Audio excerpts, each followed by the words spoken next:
Ameerika Ühendriigid on kuulutanud välja uue sõjafaasi Iraaniga ja nimetanud seda sõja majanduslikuks faasiks. Eelkõige ähvardatakse nüüd Iraani maksimaalse sanktsioonisurvega, survestada kõiki tema proksijõude. Ja mis on väga oluline, rakendada sanktsioonisurvet kõigile Iraani partneritele ja liitlastele, kes ühel või teisel viisil püüavad teha koostööd Teherani režiimiga. Ja nüüd teatas asepresident J.D. Vance täna, et väidetavalt on USA selles faasis, kus, tsiteerin, me saame mitte ainult kindlalt väita, et nende tuumarajatised on hävitatud, vaid ka kindlalt kinnitada, et nad ei ürita neid kunagi taastada. Nüüd teatas USA rahandusministeerium, et nad on taas lisanud Hezbollah sanktsioonide nimekirja tegevuse eest Iraani Islaamirevolutsiooni kaardiväe korpuse KSIK üksuse huvides. Samaaegselt sellega ilmus teade, et USA kiitis heaks tankerlennukite müügi Katarile üsna suure summa eest. See käib samuti selle juurde vastase tugevdamine piirkonnas. Ja lisaks, mis on kõige olulisem, vahetult enne Hiina juhi Xi Jinpingi visiiti Ameerika Ühendriikidesse umbes nii.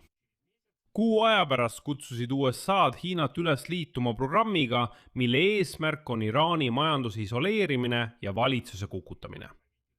Iraani, ehk siis nad otsustasid tegelikult saavutada Iraani režiimi kapituleerumise ja langemise. Huvitav on see, et venelastele need uudised juba ei meeldinud. Nad juba karjuvad, et see on rikkumine, nii ei tohi teha ja nii edasi.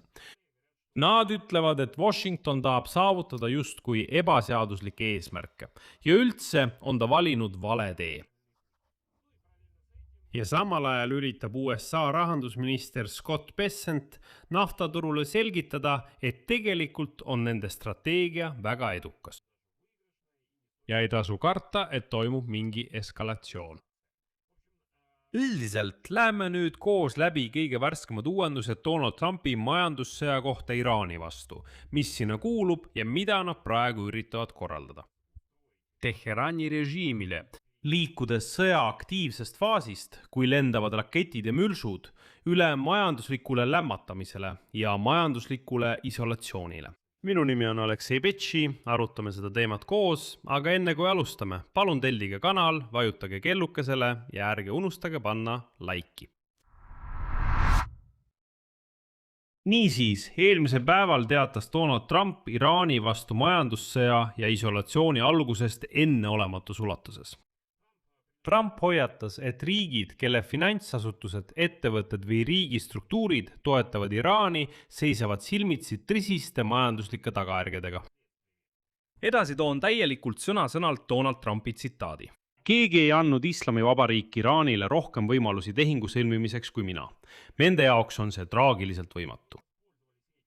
Täna kuulutan välja kõige laastavama majandusoperatsiooni, mis kunagi ühegi riigi vastu läbi viidud. See saab olema majandussõda ja isoleerimine enneolematutes mastaapides. Nende laevastik on hävitatud, nende õhujõud purustatud, nende sõjatehased on nüüd varemetes, nende valuuta ei maksa midagi ja nende riik ripub juuksekarva otsas. Täna kuulutan ma samuti välja, et iga riik, kes lubab oma finantsasutustel, ettevõtetel, lennujaamadel või riigiasutustel anda Iraanile mingisugustki abi, seisab ise silmitsi tohutute majanduslike tagajärgedega. Nafta smugeldamine, vahetusliinid, sularahaülekanded, vahetused, valuutavahetuspunktid, laevade registreerimine, varifirmad. Kõik see peab nüüd lõppema. Te teate, kes te olete. See saab olema majanduslik teepäev. Ja me vajame, et kõik meie liiklased seisaksid õlg õla kõrval Ameerika Ühendriikidega, et isoleerida ja võita Iraani oht. Need maniakid on oma viinsel hingetõmbel ja need ajaloolised meetmed halvavad neid ja nende võimet külvata terrorit üle kogu maailma. Iraan ei saa kunagi tuumarelva. Ja siin ongi vastuseks Donald Trumpi sellisele avaldusele, iraanlased on juba reageerinud. Eriti Iraani parlamendi riikliku julgeolekukomitee juht Ebrahim Azizi. Ebrahim Azizi kutsus USA-d üles viivitamatult lõpetama toetamise kohaloleku Lähis-Idas ja aktsepteerima Iraani uut piirkondlikku korda. Edasi tema tsitaat. Me jälgime iga teie sammu. Iga järgmine viga või vale arvestus toob kaasa tagajärjed, mis on märksa tõsisemad kui varasemad. lõpetage viivitamatult oma kohalolek piirkonnas, enne kui on liiga hilja, ja aktsepteerige Iraani kehtestatud uut piirkondlikku korda. On ilmselge, et siin hakkavad iraanlased muidugi veelgi rohkem tähtsust täis olema ja ette rutates ütlen kohe, et iraanlased kindlasti ei luba Donald Trumpil lihtsalt sõda külmutada ja üle minna majanduslikule blokaadile. Ei, nad jätkavad kindlasti oma võimaluste piires raketirünnakute ja droonirünnakutega, kuni Trump liigub majandusliku lämmatamise suunas. See tähendab, et see ei tähenda sugugi, et kui ameeriklased on üle läinud majanduslikule lämmatamisele, siis ka iraanlased nõustuvad sõjategevuse peatamisega. Just, on näha, et see jätkub ja Iraan on sellest juba märku andnud. Lisaks avaldas Iraani välisministeerium avalduse, milles nimetas Trumpi poolt välja kuulutatud Iraani isoleerimisele suunatud laastavat majandusoperatsiooni terrorismi aktiks ja kuriteoks inimkonna vastu. Edasi toon Iraani välisministeeriumi tsitaadi. USA majandussanktsioonid Iraani vastu, mis on suunatud iga Iraani kodaniku põhiõiguste vastu, on majandusterrorismi ilming ja inimsuse vastane kuritegu. Ja isikud, kes annavad korralduse nende sanktsioonide kehtestamiseks ja viivad neid ellu, peavad selliste jälkide kuritegude eest kohtu ette astuma ja karistusega. Sanktsioonid ja majandussurve on sõjalise agressiooni teine külg. USA haiglane sõltuvus neist kahest vahendist ei kujuta endast mitte ainult reaalset ohtu rahvusvahelisele rahule ja julgeolekule, vaid on viinud inimtsivilisatsiooni enneolematu moraalse allakäiguni. Ameerika Ühendriikide demonstratiivne uute sanktsioonide väljakuulutamine on jätk poliitikale, mida on juba proovitud ja mis on läbi kukkunud. Iraani Islamivabariik kasutab kõiki olemasolevaid vahendeid ja võimalusi, et tõrjuda Ameerika sionistliku vastase vaenulikke tegusid ja kaitsta rahvuslikke huve. Iraan. See on üsna karm retoorika, kuid nagu näete, pole nad seni konkreetseid samme nimetanud, kuigi lekkeid juba on. Nad kindlasti jätkavad oma rünnakuid Ameerika baasidele piirkonnas ja juba ähvardavad rünnakutega Ameerika baasidele Ida-Euroopas. Ja nüüd edasi. Scott Bessent, USA rahandusminister, hakkas lõpuks konkreetsemalt rääkima, mida silmas peetakse ja mis üldse toimuma hakkab. Mis see majanduslik surve siis on ja mis on see, mis Bessenti sõnul on majandusliku isoleerimise ajaloos enneolematu?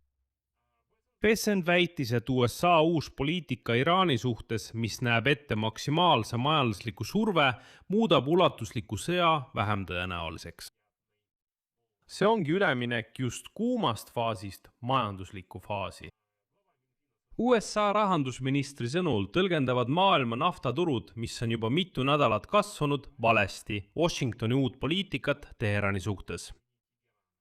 Lisaan omalt poolt, et Scott Bessent, lihtsalt keegi ei saa teie poliitikast aru, kui ausalt öelda, et Trump karjus eepilisest raevust, nüüd on see eepiline raev läbi saanud, ilma, et oleks saavutatud oma tulemust. Ühtegi, mitte ühtegi eesmärki, mis sõja alguses, 28. veebruaril 26. aastal seati, pole saavutatud. Pool aastat on möödas ja Trump ütleb, et nüüd liigume sõjaliselt poolelt majanduslikule poolele.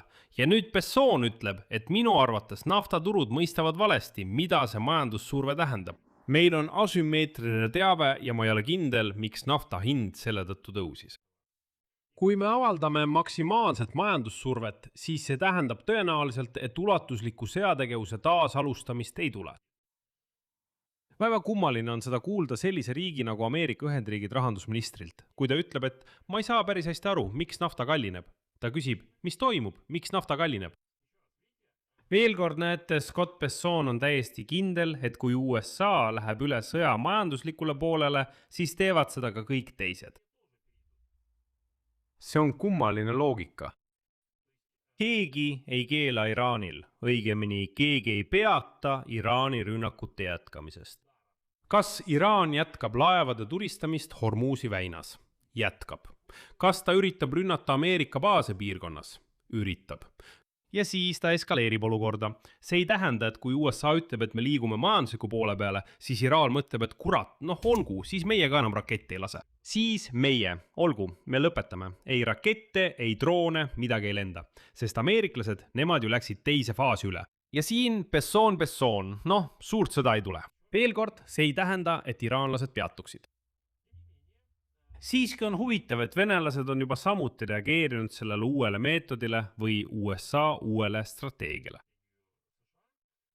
Ja täna kritiseeris Venemaa suursaadik Iraanis Mihhail Ulyanov Donald Trumpi avaldust, milles viimane ähvardas Teherani enneolematu ulatusega majandussõja ja isolatsiooniga. Seega ütles Venemaa diplomaat, et kui Washington soovib saavutada osa oma eesmärkidest, siis on ta valinud vale tee, ähvardades Iraani. Nagu ta ütles, tuleb pidada ausat diplomaatilist dialoogi.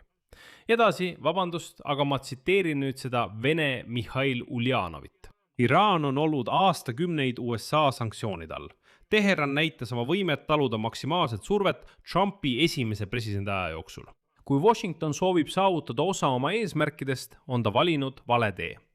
Positiivsed tulemused on võimalikud ainult ausa diplomaatia kaudu. Mida varem USA sellest aru saab, seda parem. Nagu me juba ühes varasemas saates arutasime, jätkame nüüd sealt edasi.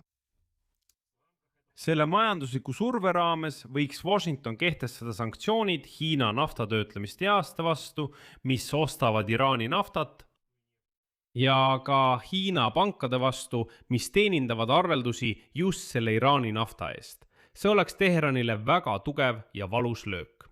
Ja nüüd Scott Bessent. See sama USA rahandusminister teatas, et Washington ei välista seda.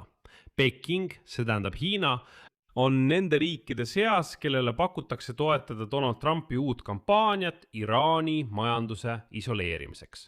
Ja nagu ta väljendas, valitsuse kukutamist Teheranis. Bessent rõhutas, et Washington ootab, et nii liitlased kui ka vastased ühineksid tugevdatud kampaaniaga Iraani vastu. Küsimusele, kas Washington avaldab Hiinale survet, Bessent ütles, et tsitaat, paljusid vestlusi on parem pidada eraviisiliselt, kuid kutsus Pekingit programmiga ühinema. Lühidalt öeldes pole see veel teada ja tõenäoliselt enne Xi Jinpingi visiiti Washingtoni sanktsioone ei tule. Ja selle taustal hakkasid USA lõpuks teatud sanktsioone kehtestama. Tõenäoliselt selle majandusliku surve raames kandis USA rahandusministeerium Hezbollah uuesti sanktsioonide nimekirja tegevuse eest Iraani islamirevolutsiooni kaardiväe Qudsi-üksuse huvides. Sanktsioonide nimekirja lisati ka 10 füüsilist isikut, kes kuuluvad võrgustikku, mis vastutab rahaliste vahendite ülekandmise eest Hezbollah'le. USA rahandusministeeriumi avalduses öeldakse, et see võrgustik kasutab kullereid, kes reisivad kommertslendudega. Lennureisidega Liibanoni, Türgi, Araabia Ühendemiraatide ja Iraani vahel liigutatakse erinevate jurisdiktsioonide vahel $100 miljoneid. See, nagu rahandusministeeriumis öeldi, võimaldab Hezbollah'l saada välisvaluutat väljaspool ametlikku finantssüsteemi ja sanktsioonidest mööda hiilida. Ja edasi öeldakse rahandusministeeriumi teates järgmist. Hezbollah on uuesti kantud nimekirja vastavalt määrusele number 13224 koos muudatustega. Selle eest, et ta kuulub, on kontrollitud või juhitud Qudsi vägede poolt, Islamirevolutsiooni valvurite korpuse poolt või tegutses või väidetavalt tegutses Islamirevolutsiooni kaardiväe Qudsi üksuse huvides või nimel. Ja lõpuks lisan juba J.J. Vance'i avalduse, kes pidi meile lõpuks selgitama, mis see uus majandussõja faas siis ikkagi on. Ja J.J. Vance teatas, et jah, algas uus sõjafaas Iraaniga, mis seisnebki majanduslikus surve avaldamises Teheranile. Tsitaat. Me hävitasime nende tavapärased relvajõud, avaldasime suurt survet nende tööstusbaasile, kus nad varem relvi tootsid. Ja nüüd mingis mõttes astume uude faasi, kus kõige tõhusamaks vahendiks on, mis meil olemas on majandussurve, mida me saame neile avaldada. Ja see on delikaatne tasakaal, sest kui me avaldame neile majandussurvet, siis nad püüavad omakorda avaldada majandussurvet meile. Aga viimaste nädalate jooksul on olnud ilmne, et nemad on tundnud palju suuremat survet kui meie. Ja me jätkame samas vaimus, sest usume, et see on parim viis lõppeesmärgini jõudmiseks siin. ma kutsun Donald Trumpi toetajaid tungivalt üles selle J.D. Vance'i tsitaadi endale meelde jätma. Ameerika Ühendriikide asepresident ütleb selgelt, et see on parim vahend Iraani rahule sundimiseks kõigist võimalikest.